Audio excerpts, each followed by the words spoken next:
श्री रिद्धी सिद्धी महागणपती मंदिर मंगळवेढा महाराष्ट्रातील 3 रिद्धी सिद्धी मंदिरांपैकी एक। कोणतेही आधुनिक साधन व नकाशा न वापरता केवळ वास्तुशास्त्रात श्री मोहनलाल सोमपुरी यांच्या संकल्पनेनं पाषाणात बांधलेले हे मंदिर, ज्याला पूर्ण होण्यास 42 वर्ष लागली। एक हेमाडपंथी कला ज्याचे आयुष्य 1000 वर्ष असतं। हे केवळ एक धार्मिक स्थळ नाही, तर स्थापत्य आणि वास्तुशास्त्राचे अद्भुत उदाहरण आहे। हे मंदिर म्हणजे एक रथ आहे, ज्यामध्ये श्री रिद्धी सिद्धी महागणपती आपले आई वडील श्री शंकर पार्वती यांना भेटण्यास जात आहेत।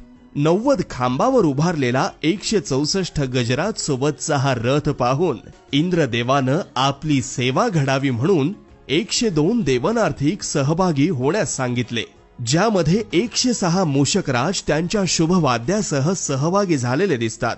ही मिरवणूक शिव पार्वतीच्या महालासमोर आली असता त्यांच्या स्वागतासाठी प्रवेशद्वारावर सूर्य मूषक व चंद्र मूषक त्यांचे स्वागत करतात। अशा अद्भुत संकल्पनेमध्ये या मंदिराची स्थापना केली आहे। तसेच आतील प्रदक्षिणा मार्गावर 23 ओवऱ्या, ज्यामध्ये देवी देवता, व बाहेरील प्रदक्षिणा मार्गावर 21 ओवऱ्या, ज्यामध्ये सर्व जाती धर्मातील साधू संत आहेत। बाहेरील प्रांगणामध्ये 2 अष्टसिद्धी दीपस्तंभ, ज्यावर 8 शुभचिन्हे, तसेच 2 तुळशी वृंदावन, ज्यामध्ये रामतुळस हिरव्या पानांची व श्यामतुळस म्हणजे लाल काळसर पानांची आहे।